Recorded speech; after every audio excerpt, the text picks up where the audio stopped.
మీ salary ఒకవేళ 70,000 అయితే ఈ రూల్ యూస్ చేసి ఎట్లా అలొకేట్ చేయాలో చెప్తా. 50-20-20-10 రూల్.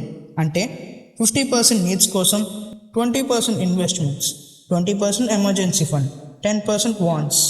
50% నీడ్స్లో house rent 14,000, groceries 7,000, utility bills 4,000, transportation charges 3,500, health and medicines కోసం 2,500, అదర్ ఎక్స్పెన్సెస్ కోసం 4,000. ఇక టోటల్ 35,000 కంప్లీట్ అయింది. 20% ఇన్వెస్ట్మెంట్. ఇది మీ రిటైర్మెంట్కి, మీ పిల్లల పై చదువుల కోసం. అంటే ఎస్ఐపిలో ప్రతి నెల 8,000 మీ భవిష్యత్తు కోసం పెట్టాలి. Term insurance 3,000, remaining health insurance 3,000 per month. ఇది ఫ్యామిలీ ఫ్లోటర్ పాలసీ తీసుకుంటే బెటర్, ఫ్యామిలీ అందరికీ కవర్ అయ్యేటట్టు.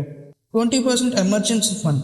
ఇది ఏదైనా అనుకోని సంఘటనలు జరిగితే ఆ ఆర్థిక సమస్యల నుంచి ఆ ఖర్చులు భరించడానికి ఉపయోగపడుతుంది. 70,000లో 20% అంటే 14,000. ఇది రికరింగ్ డిపాజిట్ లేదా లిక్విడ్ ఫండ్స్లో ఇన్వెస్ట్ చేయొచ్చు. ఇది ఎఫ్డి కన్నా సుమారు 8% యావరేజ్గా రిటర్న్ ఇస్తుంది.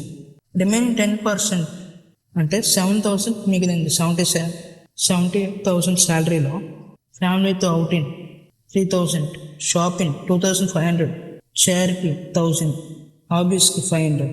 ఇక టోటల్ 7,000 కంప్లీట్ అయింది.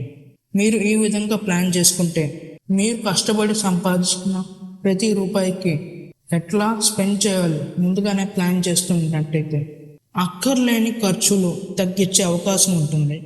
మీ శాలరీ ఎంతో కామెంట్ చేయండి.